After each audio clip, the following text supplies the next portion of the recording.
अस्सलाम वालेकुम। इस वीडियो में हम अगेन एक ऐसे बेस्ड क्वेश्चन सॉल्व करने जा रहे हैं और ये ऐसे बेस्ड क्वेश्चन रिलेटेड है हमारे टॉपिक से और टॉपिक है इन्वेंट्री। इन्वेंट्री में हमारे पास दो तरीके की यहाँ पे कैलकुलेशन या दो तरीके के सब टॉपिक्स डिस्कस होंगे। नंबर वन, इन्वेंट्री वैल्यूएशन के इन्वेंट्री के अंदर या इन्वेंट्री से रिलेटेड दो चीज़ों की वैल्यू हमें कैलकुलेट करनी होती है। एक वैल्यू ऑफ एंडिंग इन्वेंट्री, उन यूनिट्स की वैल्यू जो कि ड्यूरिंग द ईयर सेल नहीं हुए, मतलब कि एंडिंग इन्वेंट्री में बच गए हैं, वो अमाउंट जाती है बैलेंस शीट में, इसलिए जरूरी है कैलकुलेट करना।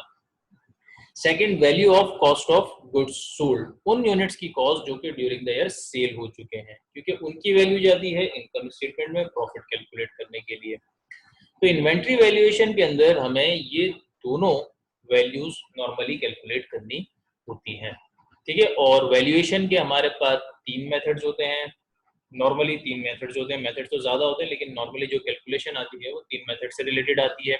Number one FIFO, number two LIFO और number three weighted average inventory system.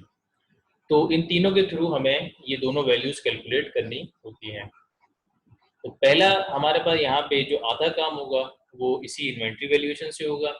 Second काम हमारे पास ये होगा, ये देखना कि जो एंडिंग में हमारे पास यूनिट्स बच गए हैं उनकी जो भी वैल्यू हमारे पास बुक्स पे लिखी हुई है, तो क्या उनकी मार्केट वैल्यू कहीं उससे कम तो नहीं हो गई, उनसे ज्यादा डिक्लाइन तो नहीं कर गई।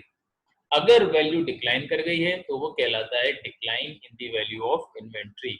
और क्योंकि गैप के अंदर अगर वैल्यू एक मरतबा डिक्लाइन हो गई तो आप उसको दोबारा रिवर्स नहीं कर सकते, बढ़ा नहीं सकते, तो इसलिए कभी भी इन्वेंट्री की वैल्यू में डिक्लाइन आता है तो वो परमानेंट डिक्लाइन कहलाता है। तो पहला काम इन्वेंट्री वैल्यूएशन से रिलेटेड है, फीफो लीफो और वेटेड एवरेज के अंदर, और दूसरा काम हमारे पास होगा परमानेंट डिक्लाइन से रिलेटेड।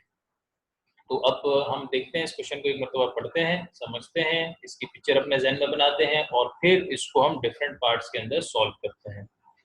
अच्छा, तो क्वेश्चन हमें ये कह रहा है कि Tokyo trading purchases footballs from manufacturers and sales to wholesalers. एक टोक्यो ट्रेडिंग है जो कि एक मिडिलमैन है, वो मैन्युफैक्चरर से फुटबॉल्स परचेज करके होलसेलर्स को सेल कर रहा है। और प्रैक्टिस ये है कि वो earliest purchase footballs are sold first to the wholesalers. जो होलसेलर्स को फुटबॉल सेल करता है उसकी नॉर्मल प्रैक्टिस ये है कि जो अर्लीस्ट परचेज की थी, पहले परचेज की थी, वो पहले सेल करता है, ठीक है। तो यहाँ पे हालांकि स्पेसिफिकली उसने मुझे मेंशन नहीं किया, लेकिन इसके बावजूद मुझे ये बात पता चल गई कि कंपनी जो इन्वेंट्री वैल्यूएशन मेथड यहाँ पे फॉलो कर रही है वो कौन सा है, वो है फीफो इन्वेंट्री वैल्यूएशन मेथड, ठीक है। अच्छा, इसके बाद आगे ये कह रहा है कि the inventory related transactions for Tokyo manufacturing for the year 2018 से रिलेटेड ट्रांजैक्शन इसने मुझे दे दी है।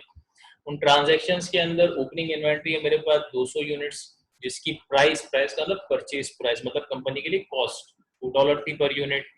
31 मार्च को परचेज किए 500 यूनिट्स, $4 पर यूनिट। फिर 30 जून को 400 यूनिट सेल किए $5 पर यूनिट। अब देखो ये जो $5 पर यूनिट सेल्स के साथ दिया है ये परचेज प्राइस नहीं है। क्यों? दो वजह। पहली वजह, अगर आप इससे पहले दोनों जो लॉट ऑफ इन्वेंट्रीज है, ये पहला लॉट ये दूसरा लॉट, इसके अंदर कहीं पे भी $5 तो प्राइस आ ही नहीं रही है परचेज प्राइस। दूसरी बात, ये प्राइस लिखी हुई है यूनिट सोल्ड के बाद, मतलब कि ये सेलिंग प्राइस है, सही है। तो सेलिंग प्राइस का हमारे पास इन्वेंट्री वैल्यूएशन में कुछ भी काम नहीं होता, क्योंकि हमारी जो दोनों वैल्यू कैलकुलेट्स होती है वो कॉस्ट पे बेस करती है। इसका काम सिर्फ उस वक्त आता है जब अगर हमसे वो कैलकुलेशन में प्रॉफिट मांग ले, ग्रॉस प्रॉफिट, ठीक है। अच्छा, फिर उसके बाद सितंबर 30 को परचेज किए 1000 यूनिट, जिसकी प्राइस पर यूनिट हमें नहीं पता। अब ये यहाँ पे मेजर काम है। मेजर काम क्यों है? क्योंकि जब तक मेरे पास ये पूरा डेटा कॉस्ट से रिलेटेड अवेलेबल नहीं होगा, जितने यूनिट्स परचेज किए उसमें से हर एक यूनिट की कॉस्ट अवेलेबल नहीं होगी, तो मैं अपने पास वैल्यू ऑफ एंडिंग इन्वेंट्री और cost of goods sold calculate नहीं कर सकता, क्योंकि वो बेसिक कॉस्ट प्राइस पे करती है। तो यहाँ पे सबसे पहले वो मुझे ये कैलकुलेट लाजमी करवाएगा और मुझे ये लाजमी कैलकुलेट करना है, तभी जाके मैं आगे चल सकता हूँ। अच्छा, इसके बाद फिर नवंबर 1 और दिसंबर 31 को दो हमने सेल्स की हैं, उनकी सेलिंग प्राइस हमें दी हुई है, लेकिन अगेन ये हमारे काम की नहीं है। फिर कुछ एडिशनल डेटा दे रहा है। एडिशनल डेटा में ये हमें कहता है कि at the end of 2018 the value of ending inventory for Tokyo manufacturing is $2400, ठीक है। अब यहाँ पे दो चीजें हमें उसने इसी एक बात के थ्रू बताई है। पहली बात ये है कि उसने मुझे एंडिंग इन्वेंट्री की वैल्यू दे दी है, ये नहीं बताया कौन से मेथड के थ्रू ये वैल्यू कैलकुलेट की है। तो क्योंकि कुछ भी मेंशन नहीं है तो मैं कंसिडर करूंगा जो कंपनी मेथड यूज कर रही है उसी के थ्रू उसने ये कैलकुलेशन की है, और वो मेथड है हमारे पास फीफो। तो इसका मतलब ये जो वैल्यू ऑफ एंडिंग इन्वेंट्री आई है ये फीफो के थ्रू आई है। दूसरी बात, ये वैल्यू तो ये नॉर्मली कैलकुलेट करवाता था, इसने हमें क्यों दे दी? इसलिए हमें इसलिए दी है ताकि हम इसको यूज करके ये वाली वैल्यू कैलकुलेट कर सकें। ठीक है, तो आगे देखेंगे कैसे इसके हिसाब से कैलकुलेशन होगी। आगे ये कह रहा है कि the company examines each lot of inventory purchase at a different price separately for permanent decline in the value of inventory. ये कह रहा है कि हर लॉट ऑफ इन्वेंट्री को आप सेपरेटली चेक करो परमानेंट डिक्लाइन के लिए। तो अगर आपको ये कॉन्सेप्ट नहीं पता तो हम अपनी क्लास में डिस्कस करते हैं, वहां पे आपको ये देखना पड़ेगा कि कंपनी सारी इन्वेंट्री को एज अ ग्रुप भी परमानेंट डिक्लाइन के लिए चेक कर सकती है, डिफरेंट इन्वेंट्रीज को अलग अलग ग्रुप बना के भी कर सकती है, और हर लॉट ऑफ इन्वेंट्री को भी अलग अलग कर सकती है। अच्छा, फिर Tokyo manufacturing normally earns a profit margin of $3 per unit. At the end of 2018, cost to sell each unit is $2 and current replacement cost is $3 per unit. तो आखिर ये तीनों पॉइंट्स हमारे पास परमानेंट डिक्लाइन से रिलेटेड हैं। ठीक है, तो ये इसका क्वेश्चन बाद में आएगा, हम उसको बाद में देखेंगे। अभी पहले क्वेश्चन पे चलते हैं। पहले क्वेश्चन के अंदर ये हमें कह रहा है calculate the cost of each football purchased on September 30, 2018। सबसे पहले देखिए इसने हमें यही कैलकुलेट करवाया क्योंकि उसको भी पता है कि इसके बगैर काम आगे नहीं चलेगा। ठीक है, अच्छा इसके बाद क्या कह रहा है? इसके बाद ये कह रहा है the cost of goods sold for the company for the year December 31, 2018। 2018 के लिए उसने हमें एंडिंग वैल्यू, एंडिंग इन्वेंट्री की वैल्यू तो दे दी, कॉस्ट ऑफ गुड्स सोल्ड अब मांग रहा है, बोला कॉस्ट ऑफ गुड्स सोल्ड भी मुझे बताओ कि कितनी है 2018 के लिए।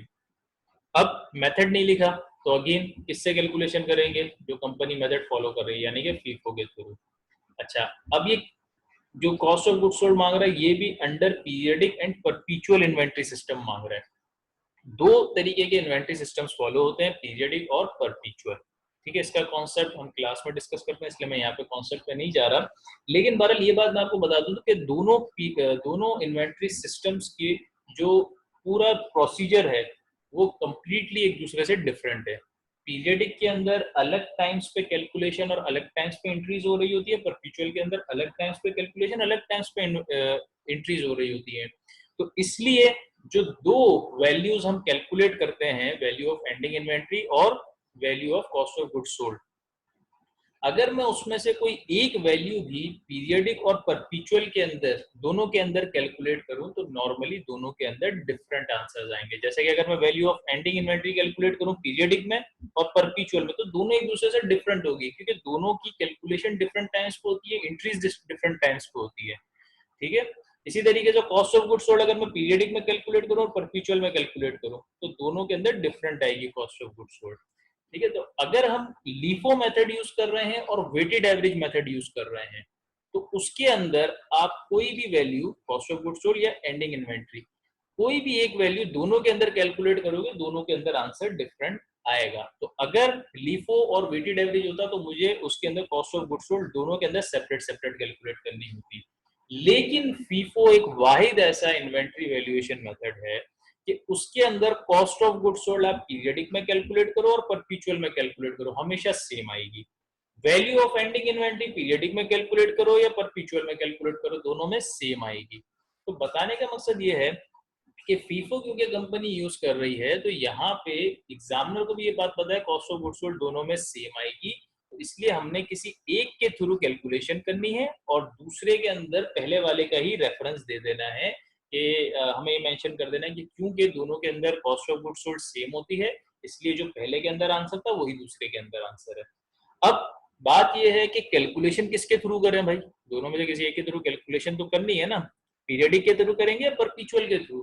तो हमेशा ये बात याद रखिएगा कि पीरियडिक के थ्रू कैलकुलेशन शॉर्ट होती है, आसान होती है और जल्दी आंसर आ जाता है। परपीचुअल के अंदर पूरा इन्वेंट्री कॉस्ट कार्ड बनता है जिसके अंदर डिफरेंट कॉलम्स और डिफरेंट रोज के अंदर एक के बाद एक एंट्रीज आपके पास आ रही होती है, फिर एंड में जाके कैलकुलेशन आती है, टाइम कंज्यूमिंग है। तो बेहतर ये है क्योंकि आंसर सेम आना है मैं पीरियडिक से कैलकुलेट करूँ और परपीचुअल में उसी को ही रेफर कर दूं। ठीक है, तो एक बात तो मुझे ये कॉस्ट ऑफ गुड्स सोल्ड से रिलेटेड पता चल गई। ये फीफो के अंदर दोनों के अंदर आंसर सेम आएगा, तो मुझे डबल कैलकुलेशन करने की जरूरत नहीं है। दूसरी बात इस क्वेश्चन से रिलेटेड ये है कि ये जो मैं cost of each football calculate करूंगा ना, जो 1000 फुटबॉल मैंने परचेज किए सितंबर 30 को, उसमें से हर एक की जब मैं कॉस्ट कैलकुलेट करूंगा, तो जो भी यहाँ पे कॉस्ट आती है, $1 आती है, $10 आती है, $1000 आती है, जो भी आती है वो कंपनी का एक्चुअल डेटा होगा। मतलब उतनी अमाउंट पे कंपनी ऑलरेडी ये फुटबॉल्स या ये इन्वेंट्री परचेज कर चुकी है। अब मैं चाहूँ फीफो इन्वेंट्री सिस्टम फॉलो करूँ, लीफो फॉलो करूँ, वेटेड एवरेज फॉलो करूँ, वो जो परचेज प्राइस पर यूनिट आएगी वो चेंज नहीं होगी, वो सबके अंदर सेम रहेगी, क्योंकि कंपनी ऑलरेडी इन्वेंट्री परचेज कर चुकी है। तो ये value of cost of each football मुझे एक ही मरतबा यहाँ कैलकुलेट करनी है, क्योंकि फीफो का डेटा अवेलेबल है, फीफो से कैलकुलेट कर लूंगा और फिर वही आगे फॉलो होगी। ठीक है। अच्छा, अब पहली बात जो इसके फर्स्ट हाफ से रिलेटेड है कि फर्स्ट हाफ में हमने कैलकुलेट करना है cost of each football purchase on September 30।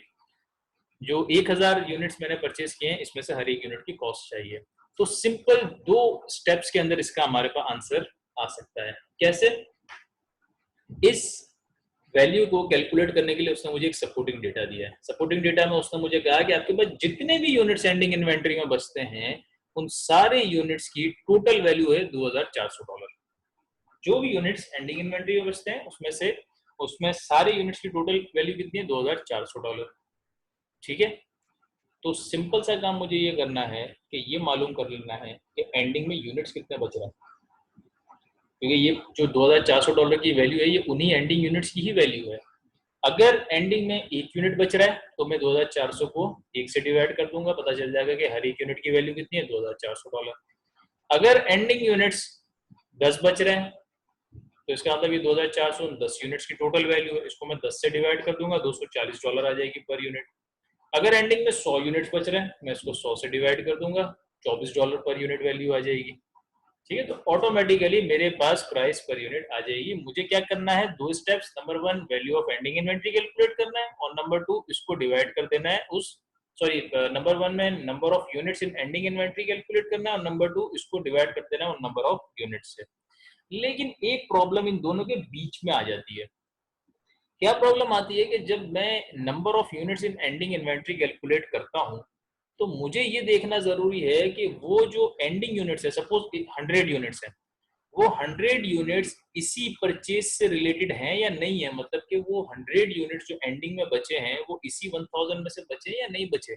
क्योंकि अगर इस 1000 में से बचे हैं तो जब मैं उनमें से हर एक की पर यूनिट प्राइस कैलकुलेट करूंगा तो मुझे इसी की ही प्राइस देगा, इन 1000 यूनिट्स में से हर एक की प्राइस देगा। लेकिन अगर सपोज वो 100 यूनिट्स इस वाली इन्वेंट्री में से थे, तो क्या होता? जब मैं डिवाइड करता हूँ मुझे $4 पर यूनिट प्राइस दे देता, जो कि इसकी थी। अगर इसमें से बचे थे तो मुझे इसकी प्राइस देगा। तो उस सूरत में मेरे पास इसकी प्राइस तो आएगी नहीं।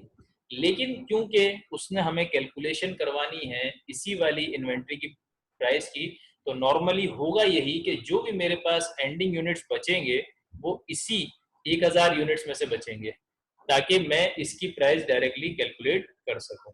ठीक है। तो डायरेक्टली हमने ये नहीं करना कि एंडिंग यूनिट्स कैलकुलेट करके इसको डिवाइड करके कह दिया कि हाँ भाई ये इन्हीं 1000 यूनिट्स की कॉस्ट है पर यूनिट।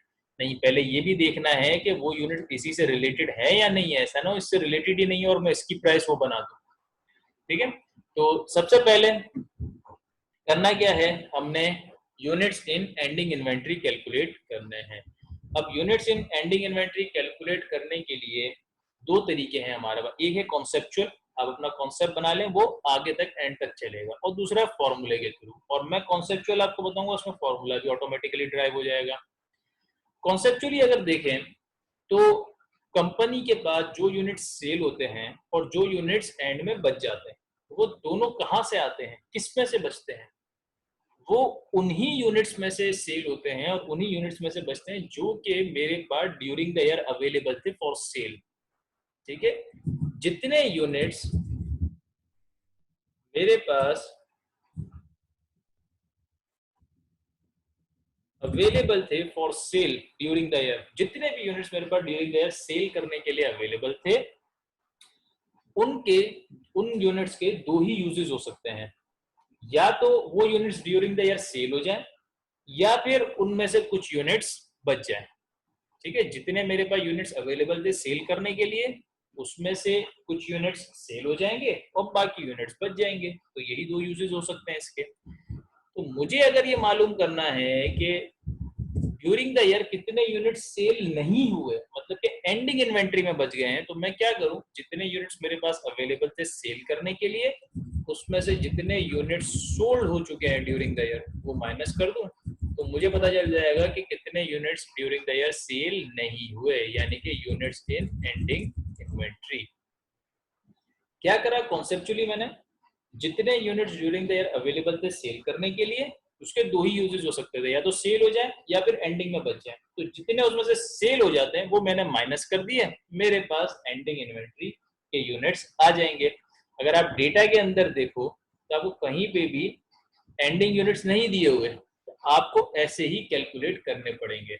अच्छा, अब इसी कॉन्सेप्ट को हम आगे लेके चलते हैं तो फॉर्मूला ऑटोमेटिकली ड्राइव हो जाएगा। कैसे ड्राइव होगा, ये जो यूनिट्स अवेलेबल फॉर सेल थे ये कहां से आएंगे मेरे पास। मैं ये कह रहा हूं मेरे पास यूनिट्स अवेलेबल थे सेल करने के लिए, ये यूनिट्स कहां से आए मेरे पास, ये दो ही जगह से आ सकते हैं।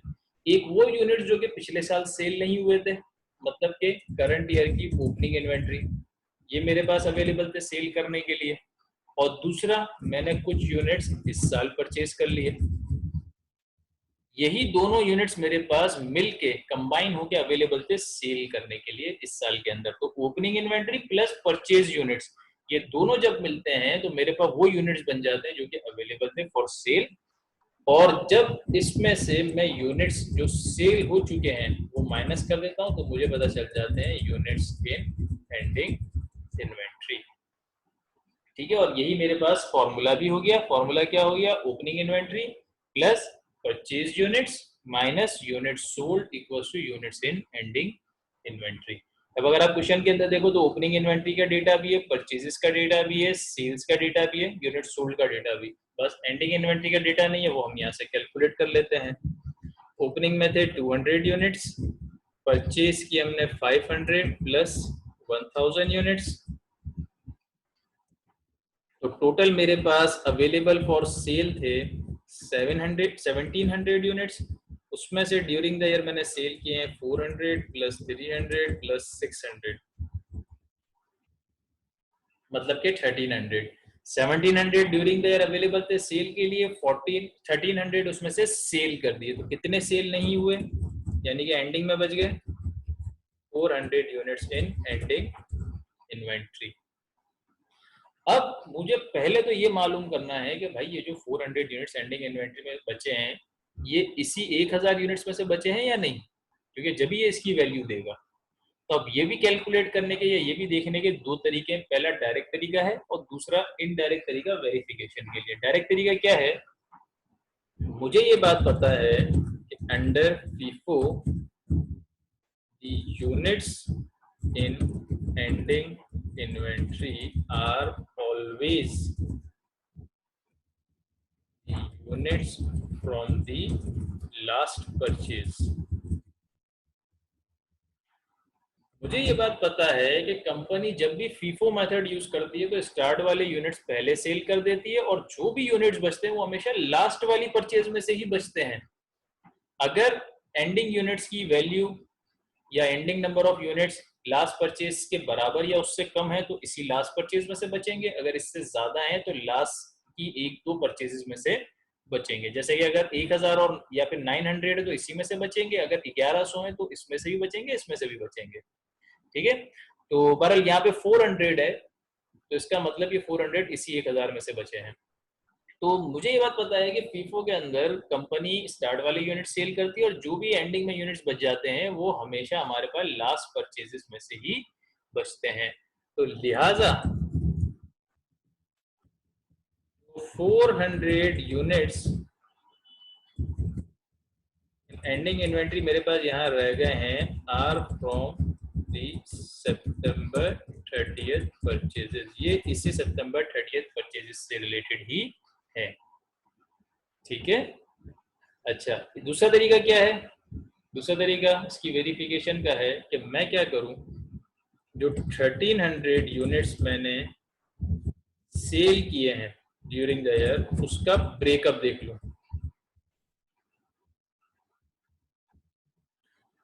फीफो के अंदर, फीफो के थ्रू जो 1300 यूनिट्स मैंने सेल किए हैं, मैं उसका ब्रेकअप देख लूं कि जो 1300 सेल हुए वो कौन कौन से यूनिट्स थे। तो भाई सिंपल सी बात है, फीफो के अंदर सबसे पहले मैंने 200 यूनिट सेल किए होंगे ओपनिंग इन्वेंट्री वाले,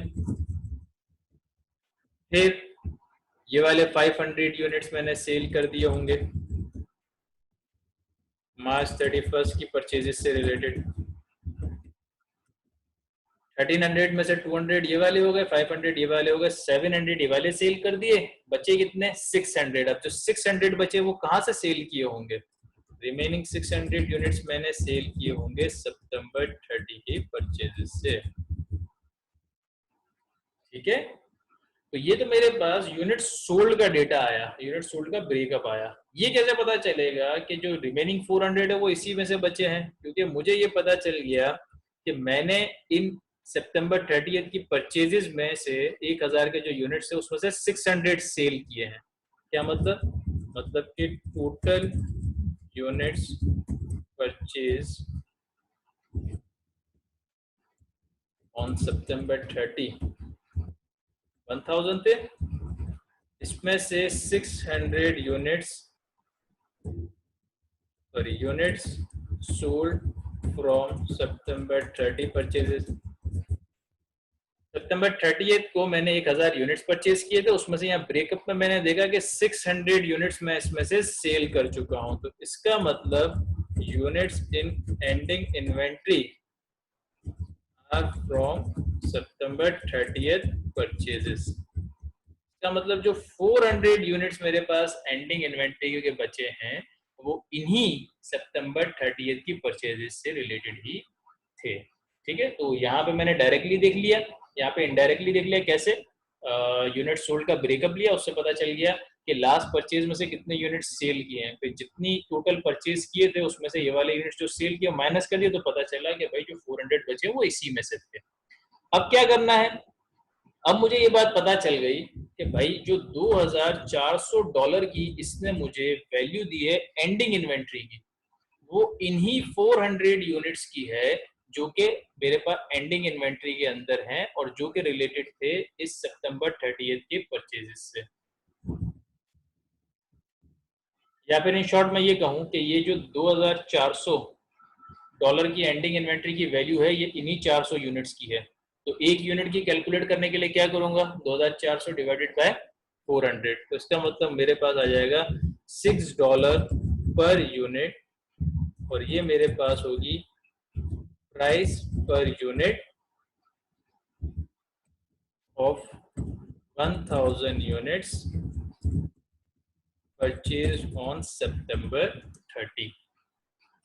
तो यहाँ पे जो $2400 की एंडिंग इन्वेंट्री की अमाउंट थी उसको मैंने 400 यूनिट जो कि एंडिंग में बच गए थे उससे डिवाइड कर दिया, तो मुझे पता है कि $6 पर यूनिट मेरे पास प्राइस आई। अब क्योंकि ये 400 यूनिट्स इन्हीं 1000 यूनिट्स में से बचे हैं, तो इसका मतलब कि जो 400 में से हर एक की प्राइस $6 थी, तो यहाँ पे जो पूरे के पूरे 6000 यूनिट्स थे उसमें से हर एक यूनिट की प्राइस भी $6 पर यूनिट थी। तो इसको मैं अब यहाँ पे $6 लिख देता हूँ और यही मेरे पास आगे यूज होगी। तो पहला काम क्या करा, सबसे पहले units in ending inventory calculate कर लिया। अब प्राइस पर यूनिट कैलकुलेट करने के लिए सिंपल डिवाइड करना था, लेकिन पहले ये देखना जरूरी था कि ये 400 यूनिट्स इसी 1000 में से हैं या नहीं है। अगर इसी में से है तो इसकी जो $6 आया है वो इसी की प्राइस देगा, अगर नहीं थे तो फिर मुझे ये इसकी प्राइस नहीं देता। तो बहरहाल मैंने चेक किया तो मुझे पता चला कि हाँ भाई ये जो 400 यूनिट्स हैं वो इन्हीं 1000 यूनिट्स में से मेरे पास बचे हैं। तो मैंने सिंपल ये $2400 की एंडिंग कॉस्ट को 400 एंडिंग यूनिट से डिवाइड कर दिया, मुझे पता चल गया कि एंडिंग के अंदर जो 400 यूनिट्स है उसमें से हर एक यूनिट की प्राइस $6 पर यूनिट है। और क्योंकि ये 400 यूनिट्स इस 1000 से रिलेटेड थे, तो इसका मतलब इस पूरे 1000 के लॉट के अंदर हर एक यूनिट की प्राइस $6 पर यूनिट ही है।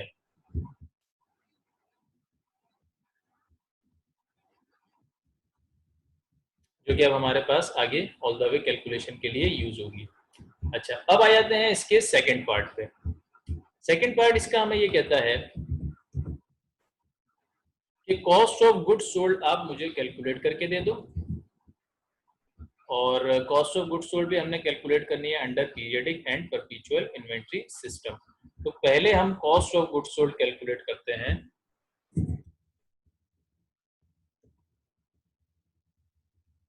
अंडर पीरियडिक इन्वेंट्री सिस्टम अगर मुझे cost of goods sold calculate करनी है, यानी कि जो यूनिट सेल हुए हैं उनकी कॉस्ट कैलकुलेट करनी है, तो मुझे ये पता होना चाहिए कि कितने यूनिट्स मैंने ड्यूरिंग द ईयर सेल किए हैं।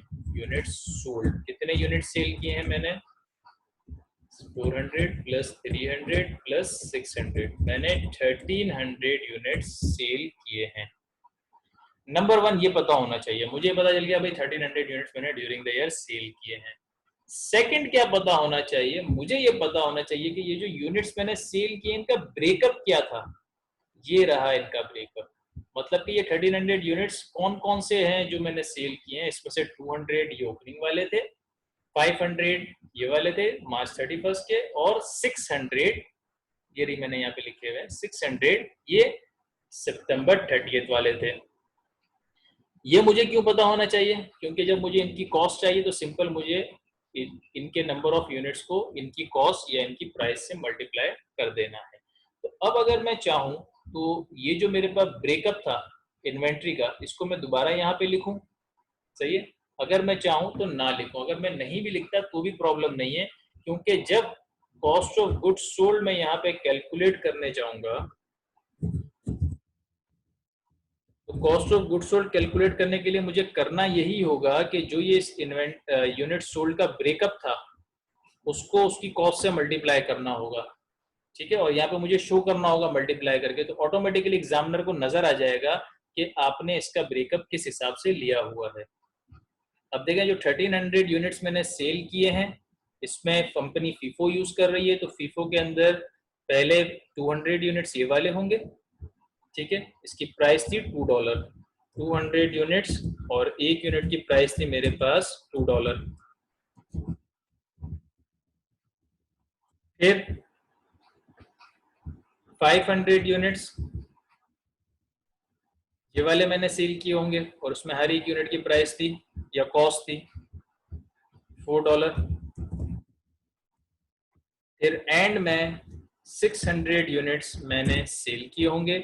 ऑब्वियस सी बात है ये 600 यूनिट्स इसमें से होंगे, और उसमें से हर एक यूनिट की कॉस्ट थी $6। तो अगर मैं इन सब को मल्टीप्लाई करके टोटल कर दूं तो मेरे पास यहाँ पे वैल्यू आ जाएगी 400, 2000, 3600। ये मेरे पास कॉस्ट ऑफ गुड्स सोल्ड आ जाएगी $6000,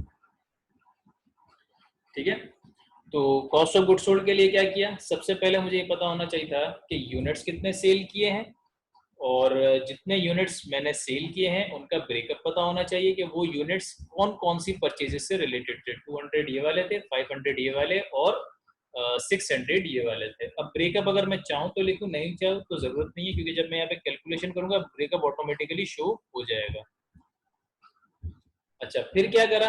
कॉस्ट मालूम करने के लिए जो यूनिट सेल किए हैं उनकी कॉस्ट मालूम करने के लिए जितने यूनिट जहां जहां से सेल किए हैं उनको उनकी कॉस्ट से मल्टीप्लाई कर दिया। 200 को 2 से मल्टीप्लाई कर दिया, 500 को $4 से मल्टीप्लाई कर दिया, और ये जो 600 यहाँ से सेल किए हैं इसको इसकी कॉस्ट से मल्टीप्लाई कर दिया। इन सारी कॉस्ट को मैंने सम अप कर दिया, मेरे पास आ गई $6000 cost of goods sold under periodic inventory system. लेकिन इसने मेरे से cost of goods sold under परपीचुअल भी मांगी है। तो परपीचुअल के अंदर मैं दोबारा कैलकुलेशन नहीं करूंगा, क्योंकि आपको ये बात पता है कि परपीचुअल के अंदर काफी लेंदी कैलकुलेशन है। मैं उसको ये लिख दूंगा, since the value of cost of goods sold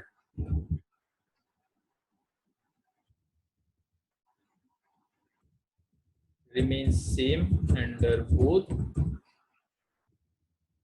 periodic and perpetual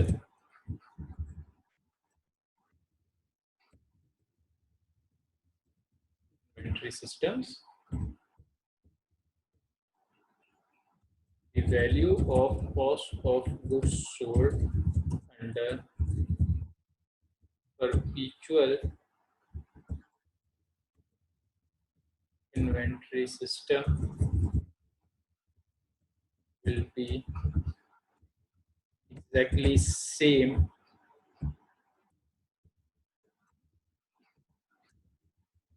as calculated under the periodic system. ठीक है, i.e. cost of goods sold equals to $6,000. ठीक है, तो यहाँ पे परपेचुअल के लिए मुझे दोबारा cost of goods sold calculate करने की जरूरत नहीं थी। मैंने उसको ये बात स्पेसिफिकली मेंशन कर दी कि भाई क्योंकि पीरियडिक और परपेचुअल के अंदर जब हम cost of goods sold calculate करते हैं थ्रू फीफो,